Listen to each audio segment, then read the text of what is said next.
right. Obviously, thank you, ladies, for taking the time to sit with me today. I know we all are stuck at home. I mean, obviously, for the greater good of everyone's health and safety. How has it been with everyone at home, and what's been going on? It's been good. We're trying to like find the little blessings of this time of slowing down and having to be home. And so we've been doing a lot of DIYing, a lot of home projects, but, living on the road, how we normally do with touring, this has been, kind of nice spending quality time with our husbands and getting to have uninterrupted quality time, which is very rare with, the job that we have. Yeah. Absolutely. Well, you mentioned husband, so we'll just go there. Great transition. Yeah. I know both of you are married now. We wifed up, baby. You got wifed up. How is that going while you're in quarantine? And you guys learning new things about each other and your mates? Josh and I are definitely learning things about each other. This is really just like a long honeymoon for us, because the day we got back from our honeymoon was when this shiz got real. And so we're just like doing exactly what we did on our honeymoon, which is drink all day, eat lots of food. Yeah, he's a songwriter, so he's just been loving this quarantine, to be honest. He just wakes up and writes and does his normal routine. He just doesn't have to leave the house. So I've learned my husband is good at quarantining, which works for me. I'm not so good at it. Is he kind of keeping you calm? Yes, which it's most of the time reverse, but Maddie, how are you doing? We're good. Everyone's been asking, like, is there anything new that you've learned? And being together, we'll have been together for like a decade this May. So there's not much like new fun things that we've learned about each other, but my husband is a super germaphobe, rightfully so. Like, I totally, I'm a hand sanitizer queen too, but he, like, this is a horrible thing for germaphobes. Like, this is not a good time for germaphobes. So but no, we've just been enjoying the time together and making up new recipes. My husband made homemade brownies from scratch last night that were awesome. Yum. Which we normally wouldn't spend the time doing it from scratch, but yeah, he rocks. Yum. Knowing how close the two of you are, have you been FaceTiming a lot? Have you been Zooming each other a lot? I know we're obviously talking about this sophomore album. Yes, we have been FaceTiming a ton. Like we've been FaceTiming each other. We call them, like, if you get a case of the sads, because some days, like, we're trying to be positive, but then there's some days where you're just like feel the heaviness of the world right now. And we've tried to do a good job of like just being emotionally responsible and like leaning into those feelings and not bearing sadness or bearing anxiety and dealing with it head on. So whenever we do get one of those days where we're really sad, we definitely call each other and we're like, I'm just feeling sad today. Like, I just feel the weight of the world. And so we've just been trying to lean on each other from a distance. Yeah, and I know, again, let's talk about this music that everybody's ready for, and just bring us back for a moment when you guys had that first album out, that first single, and to get here to this day and the time it's took, but how amazing it's felt working together and to be able to see, hey, in the next couple of days, we've got our next album out. The past 4.5 years have been crazy. It's been a lot of highs and a lot of lows, and just we had a pretty big career change happen right in the smack dab middle of those 4.5 years. And so that was tough because there was a lot of confusion that came with that. And honestly, there was a time where we didn't know if we'd ever get to release music again. So it was tough, but we just hunkered down and controlled what we could control, which is our songwriting. And it was therapeutic for us to just get it all out on a pen and paper. And now, with the record coming out, I think it's just it feels so awesome to look back at a musical scrapbook kind of all the stuff that we went through that shaped who we are right now. Was it difficult to pick those final songs for this project? Again, like you said, the 4.5 years, that's a lot of time to put in new work and the emotions that went into it. Was it difficult for you to do that? And also, part two of the question, was it true that you changed the name of the album a couple of months ago? Yes, that is true. So basically, we had like a list of 40 songs that we loved, which was hard. Yeah, that's why this album is 15 songs long, because there's a big story. But so we had like a list of 40, and the trickiest part was the fact that we were still writing during that time. So like we would write another song that we loved and switch it out, or like continue that list. And so eventually we just kind of started chiseling down, you know, the bones of the project and just kind of filled in those spaces. But it did take a while. So these songs were written over the span of 3 years. So there's some songs like Trying On Rings and Water in His Wine Glass that were written about 3 years ago. And then, you know, Bathroom Floor was written just last year. So it's kind of a mixture. I feel like you kind of go along this 3-year journey with us with the whole album, since it was kind of written in that time period. But it is true that we changed the album title last minute because, long story short, I was driving home and the highway on XM was playing Bathroom Floor, and I was like, oh my gosh, it's so exciting. So I'm like singing, jamming to our own song, and the line, I bet you're gonna love the way it feels, in the second verse hit me differently. And for some reason, I mean, we've had that song forever, but I don't know why that stuck out to me. And so I texted Tay the next day and I said, hey, this line really stands out to me and is maybe an album title, but we were dead set on calling it One Heart to Another, which is a song on the record.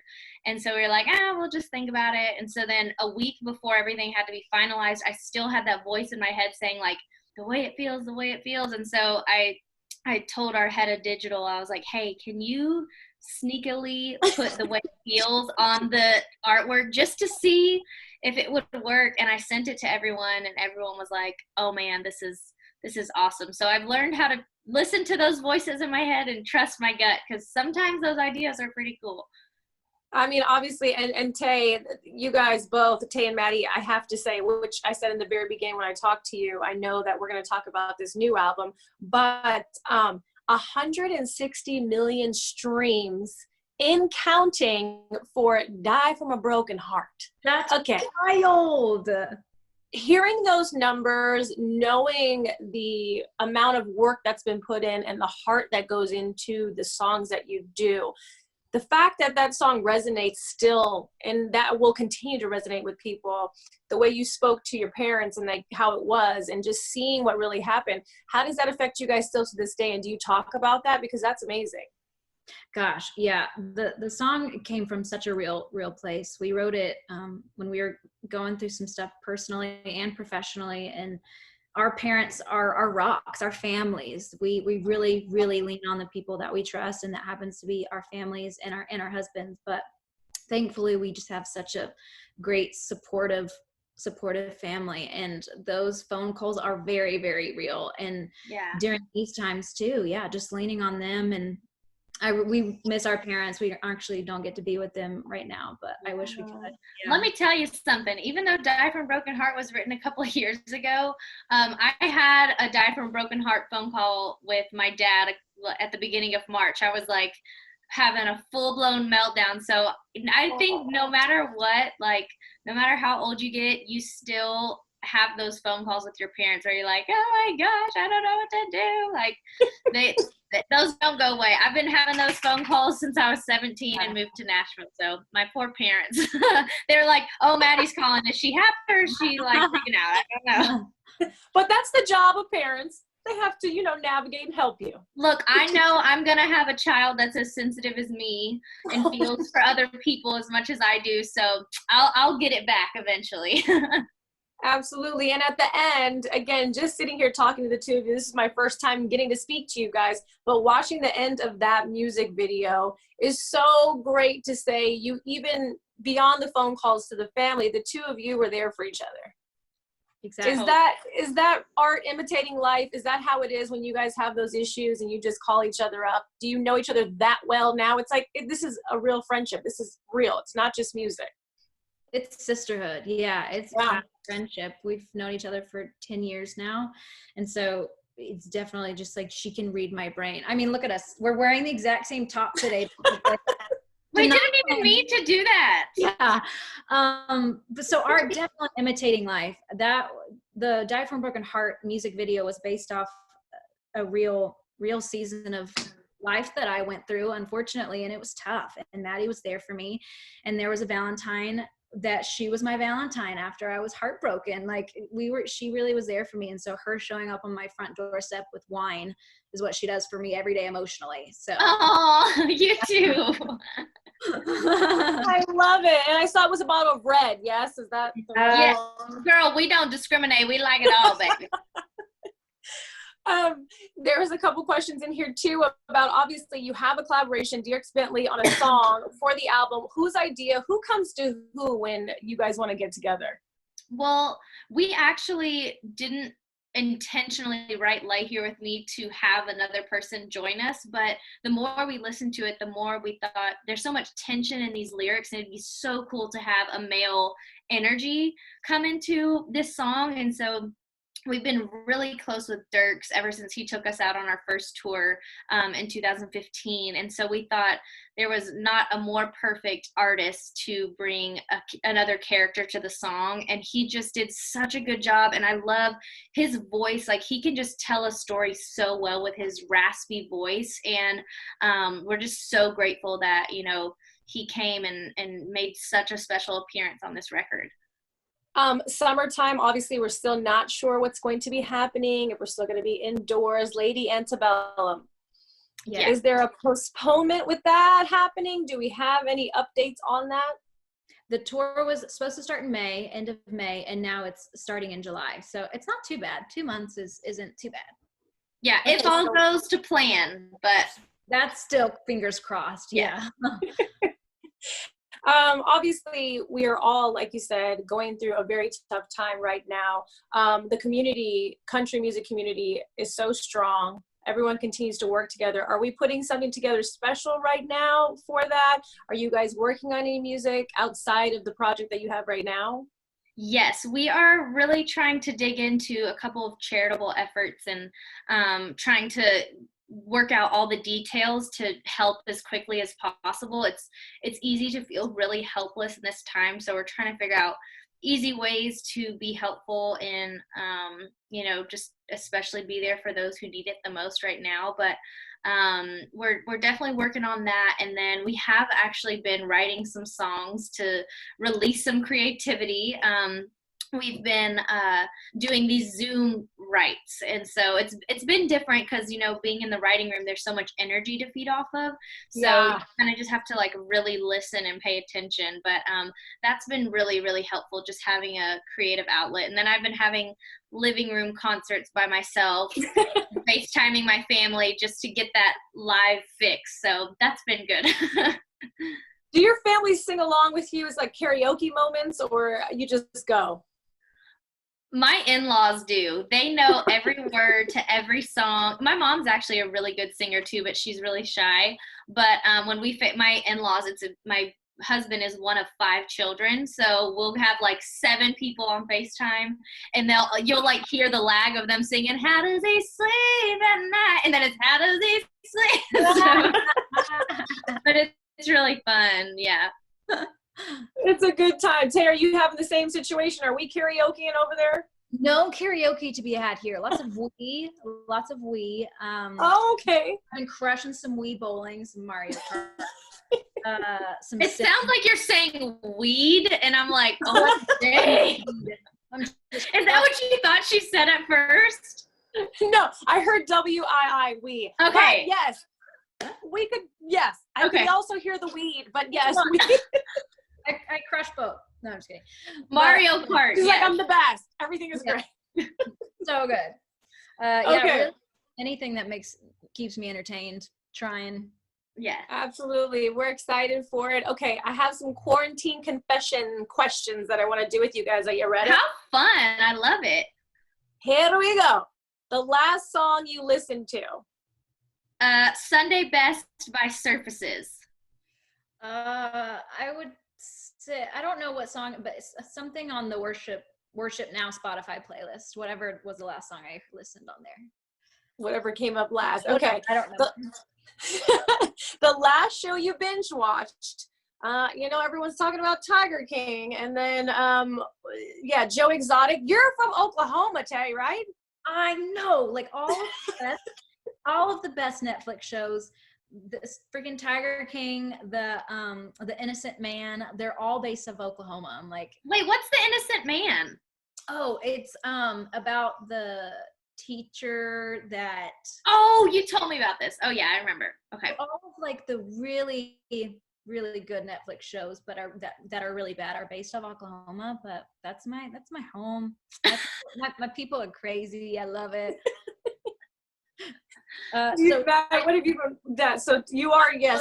I'm starting a petition to make Maddie watch Tiger King because she won't watch it. I haven't watched it. Let me tell you why. Because I'm a very sensitive human and I digest a lot of information. And the first episode creeped me out so bad. And I was like, I'm literally going to have nightmares about this Joe Exotic dude. So I may try again. But ironically enough, I mean, I love scary shows, but I don't know why that one just creeped me out so bad. Maybe because we've like done meet and greets where I'm like, oh, that person kind of looks like Joe Exotic. Like, I don't know. Yeah, for sure. And but I don't know. Joe Exotic. Honestly, he could have been in a meet and greet. You never know. He looked like really familiar to me. Anyway, yeah. Some of the shows that I love, like just for a lighthearted thing, Good Girls on Netflix. I freaking love that show. And then one that's really like twisted and dark and crazy, but great acting. 2 of them on HBO. One called Watchmen, and then one called The Outsider. Oh, okay. Yeah, The Outsider is this crazy show about there's this basically like the boogeyman in Spanish culture is the Cocoy, and so it's basically like the take on the Spanish boogeyman. I it's love awesome. scary stuff so much. Yeah, it's really good. Okay, now I have to re-up again because I'm rewatching Mad Men from the very beginning, but that's my thing. Yeah. Okay. Now this question I know you get asked all the time, but does it change all the time for you? Music collaboration that you have yet to have happen, who would you want that to be? Maybe we can change it with like past or present artists that you would love to see. Okay, I have 2 random ones. There you go. Lizzo and Harry Styles. Yes. So different, totally different realms. But could you imagine a New Dog's Old Tricks with Lizzo? Like, yeah, hello. Fun. I need it in my life. That's my dream, is to collaborate with Lizzo. Yeah. Okay, so we're putting that out there into the universe. Lizzo, let's go. Yes, and Harry Styles. Yes. He's just so beautiful, and I've been to 2 of his shows, and they're just so amazing. Okay, best piece of advice the 2 of you have ever received. Oh, a specific moment. Don't cut your own hair from my mom. That's really good. That's a good one. But maybe on a serious note, our manager Haley recently told me, maybe this was a year ago and it stayed with me, she told me to trust the process, and that's been a phrase that has stuck with me for the past year. And so I really cherish that conversation that I had with her. That was super encouraging. So trusting the process when it comes to marriage, when it comes to working on yourself, to career, everything. That's been my phrase lately. Yeah, that absolutely is a good one. I've read a lot of books about just being present, because I think just the older I get, the more I realize I've probably spent way too much time just putting my mind in places it shouldn't be, and just not living in the moment. So I've been trying to read lots of books that help keep you grounded and connected. One of them is called The Power of Now. It's not like advice from anybody, but I guess it is. It's an author, but probably just to stay present. There's the best gift. Oprah. Here it is. The best gift you can give yourself is time. Yes. Opening line of her podcast, baby. That is right. And it's so true. It's so true. You know what the crazy thing is too, when you hear these things now, especially we have so much downtime and you're listening, you can really take them in, and then it starts to make so much more sense than when we're so much busier. Yes, exactly. Okay, we've got 2 more. You ready? Ready. Quarantine style, pants or no pants? No pants. No PJ pants. I'm business on the front, pajama. Hey, I got you though. The ones you got me. I collect snow globes, so Maddie got me Christmas PJs. I would go pants because I don't know. Yeah, pants. We should at least have some pants on, as long as we Well, have pants. leggings and PJ pants only exceptions. No jeans. Hell no. No jeans. I thought about jeans today, and I'm like, ugh, no. No, it's just from here up, baby. We don't need no jeans. I'm only wearing pants because I felt like if someone did, if I was just, I don't know why my brain is so weird, but I was like, I don't want to wear pants today because I don't like to wear pants around the house. And I was like, what if someone was just like, what clothes are you wearing on the bottom? Didn't have any pants on in one of these interviews. So that's the only reason I'm wearing pants. Well, thank you for having those pants on, girls. I got you. I got you. Okay, this is the big one. Are we ready? Ready. Where is the first place you will go when the quarantine ends? Texas, baby. I am going my ass to Texas to go see my family. I need to go get me some Tex-Mex in my belly, some seafood. That's what I'm doing.